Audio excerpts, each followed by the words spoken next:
brutal death metal, melodic death metal, gothic metal, and some of the strangest music you will ever hear in your life. All this and more on the latest edition of Out Today and What I Missed for March 15th, 2024. Let's get into it. They're depressing, they wear ragged clothes, they're crazy, they smell bad. Hey, listen, man. Wait, I'm going somewhere with this. Coming up first is the band Aborted with Vault of Horrors.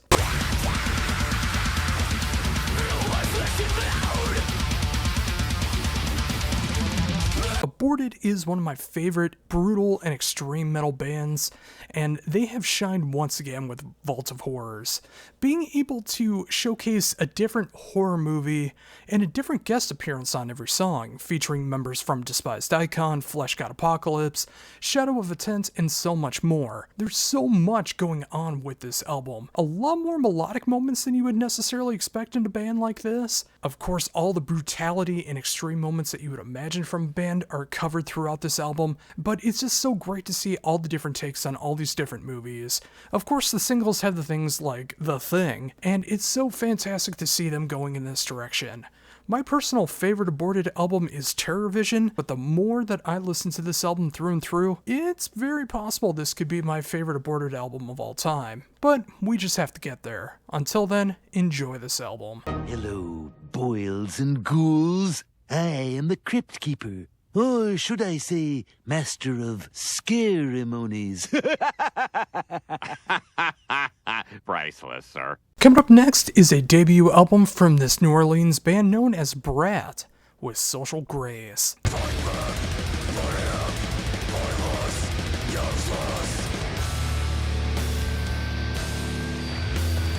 This is grindcore, death grind, power violence, or as they like to refer to themselves as, bimbo violence. This debut LP is all over the map, going from great hardcore moments to pure power violence insanity, with this kind of grace behind it, no pun intended, that is very, very intriguing. Of course, in that grind and power violence style, the album is 10 songs long and 20 minutes in length. This is well worth your time if you enjoy that style of music, and you really need a good kick of that power violence and death grind sound in 2024. This band takes it in a completely different direction, and it feels so appropriate for what they do. I can't wait to see what's next. Shut up! Quit trying to push us around! Stop saying those horrible things and show some manners! Next up, we have Dragon Force with their brand new album, Warp Speed Warriors.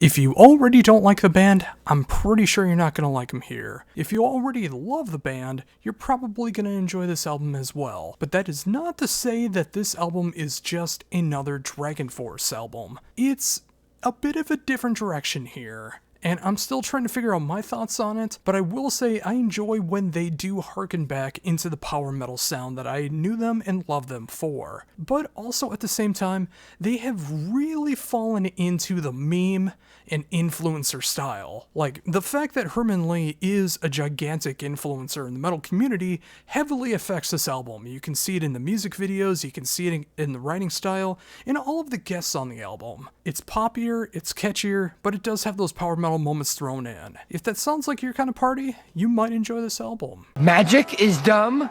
Does this look dumb? Huzzah! Don't make me come over there. Coming up now is probably the most avant-garde album I'm going to be checking out all year, because this thing is so left to the left of center, I really don't know how to describe it. It is an album known as La Suspendia, consisting of members of Kilter, Andromeda Anarchia, Growler's Crier, and Seven Sons.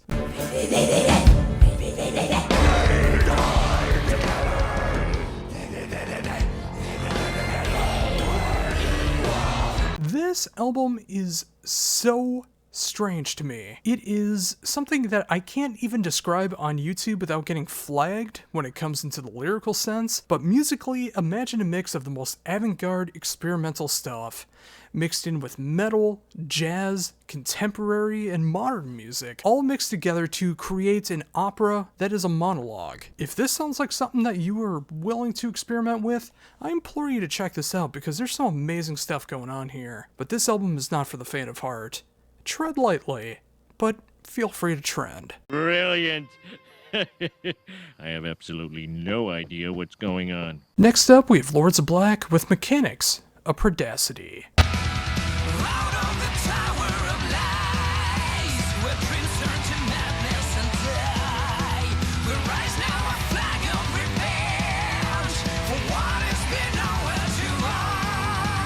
Ronnie Romero and company are doing some amazing work here with the more heavy metal and classic metal inspired side of what he does, and of course the rest of the band being able to show off that hard rock, heavy metal, and power metal side. This album is another slab of why I enjoy Lords of Black so much, from the tremendous vocal display, the amazing songwriting, production that just fits so perfectly well, and a good look into the world from the past, the present, and what could be the future. Lords of Black always knocks it out of the park, and I'm glad to see they have not lost touch here in 2024.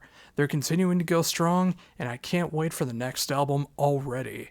This is some fantastic stuff, and if you've never checked out Ronnie Romero, you need to check this thing out immediately. Now who's laughing? Now who's laughing? Up next is the band Lutharo with Chasing Euphoria.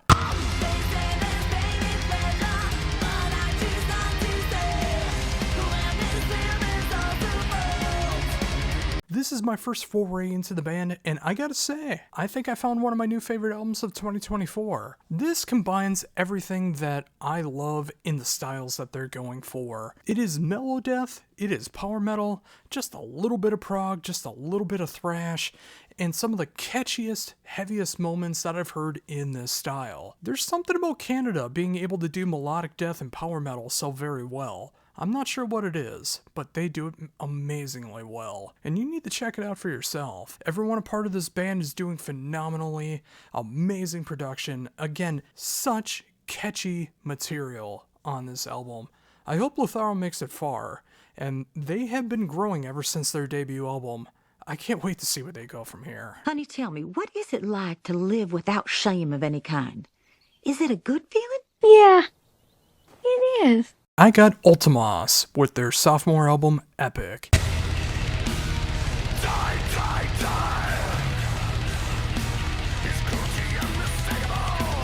This three-piece supergroup is consisting of David Vincent, Flo Monnier, and Blasphemer, and they create the perfect blend of catchy, almost melodic, but downright evil black and death metal. And that's something we can all go for in 2024. The musicianship on this album is absolutely extreme and so catchy at the same time. I don't know how they pulled this off. David Vincent, especially after talking about how he doesn't like indecipherable vocals, really puts on a very clear growl display so you understand everything that he's saying. And of course, the music on its own stands on its own. This could have been an upstart band and it would have been just as heavy and cool. Seriously, give Ultimas a chance. It might be flowing under the radar, but you need to give it a shot. Yeah, take it outside, God boy. And finally, for brand new albums that came out today, I have the debut album from Whom Gods Destroy with Insanium. Try, but I can never win. You break me and make me start over again. Bumblefoot and Derek Sherinian wanted to continue to work together after the implosion of Sons of Apollo, and they're really showing off the heavy progressive metal side here. And of course, they got the one and only Dino Jalusic on vocals here, and he is one of the best rock singers in the world today. This album goes across the board, getting as heavy as Meshuggah, getting as classic prog as like King Crimson, or even Deep Purple for more of a mainstream kind of feel. It goes all over the place, but it makes sense, it all works together, and of course it has that little bit of wackiness and quirkiness that I expect no less from this combination of people. And it's so different and I mean that in the best way possible. Of course, Art of Anarchy just released an album a couple weeks ago which had Bumblefoot and Jeff Scott Soto, formerly of Sons of Apollo, so it's great to see this other side also seeing the light of day. God has no place within these walls, just like facts have no place within organized religion. Well, that's everything that came out today, so what did I miss? What I miss? First up, we have Gray Skies Fallen with Molded by Broken Hands.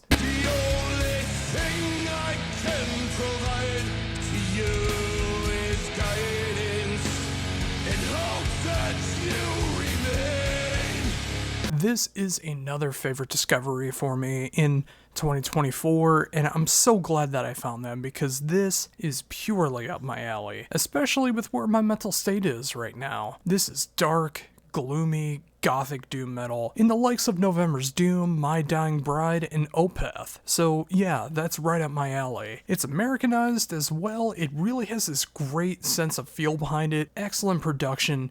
You can tell the band has gone through a lot of grief on this album, or they just really know how to write about it, and it just hits so close to home.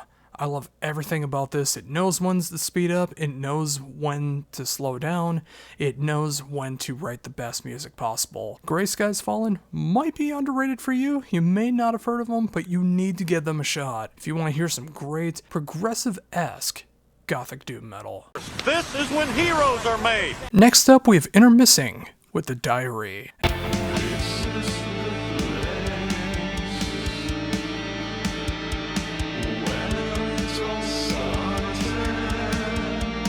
And I can't believe the band is already 10 albums into their career. And The Diary is really showing some of the strongest moments the band has ever had. 6 tracks, all over 7 minutes long. Everything here just really has that gothic doom metal feel behind it. Heavy emphasis on the gothic and metal side of it. Of course, some doom along the way as well, and little herbs and spices from other things as well. But I thoroughly enjoy what really feels like what might be the most authentic Intermissing album to date. It's dark, it's brooding, it's a great reflection for where the band is at right now, and if you are into the gothic or doom territories, I implore you to check this album out.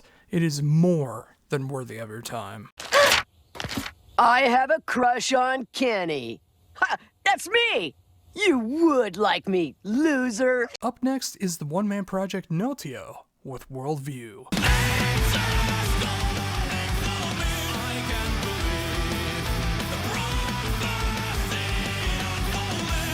Albert Olli from Finland has created such a super catchy, melodic, progressive metal album. It almost tinges onto the progressive death metal side, it almost hits into the power metal side, but everything in between works perfectly for this band. Albert's vocals have a little bit of a Hansi from Blind Guardian feel behind it. I'm not sure if that's intentional or that's just his vocal range, but I think it works so well with the music. And just being able to explore all these different territories into progressive metal and having such great production and songwriting behind it, this is an underutilized album, I really feel. Not a lot of people are talking about this, but you need to check this thing out if you're a modern prog fan. Seriously, there's amazing craftsmanship here, and you just might dig it for yourself. Up next, we have the 5th album from Skeletal Remains, Fragments of the Ageless.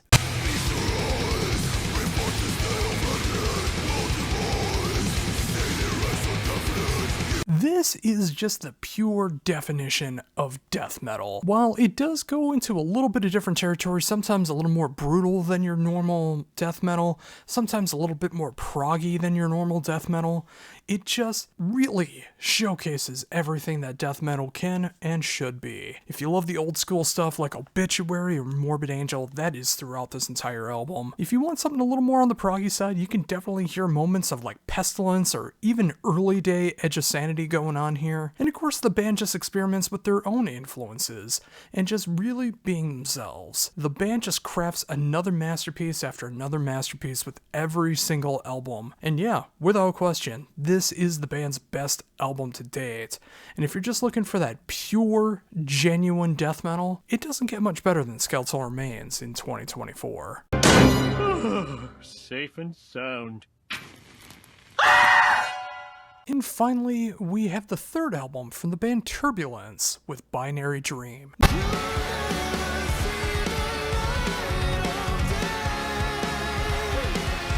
Now, you don't really think of Lebanon as the hotbed for progressive metal, gent, jazz, that kind of stuff. This album might turn things around when it comes to that. This album rules. I love the proficiency that's going on here. The band knows what influences to incorporate and what to be able to make of their own. Of course, the one thing that might throw some people off is about half of the album is instrumental. Some of the tracks are pure instrumental, but I think even if you don't enjoy instrumental music, you'll be able to find something to really appreciate here. And when the vocals do come through, they absolutely shine. Yes, this is a prog album through and through, with influences of gent and jazz and other stuff. But I really think you should give this a shot if you're looking for some new flavorings in your musical listening, because I think you'll find something here that you truly, truly enjoy. What an awful dream! Ones and zeros everywhere! Ugh. And I thought I saw a 2. It was just a dream, Bender. There's no such thing as 2. And there you go, folks. 13 brand new albums that I've checked out over the past week that I hope you'll enjoy. And in the overall grand scheme of things, I've almost hit 100 with 90 albums since I started doing this at the end of January. So what do you think? Did you find some albums that you've enjoyed? Did you find some albums you didn't enjoy? Did you make any discoveries here? Do you just want to crap on me for my personal taste in music or the baldness? Let me know down below. And of course, like, comment, share, subscribe, all of that good stuff, and of course check out the other videos as well. And until next week for Out Today and What I Missed, for the Heavy Debriefings YouTube channel, this is Josh Runquist saying, embrace the skillet. Well, that's the end of me.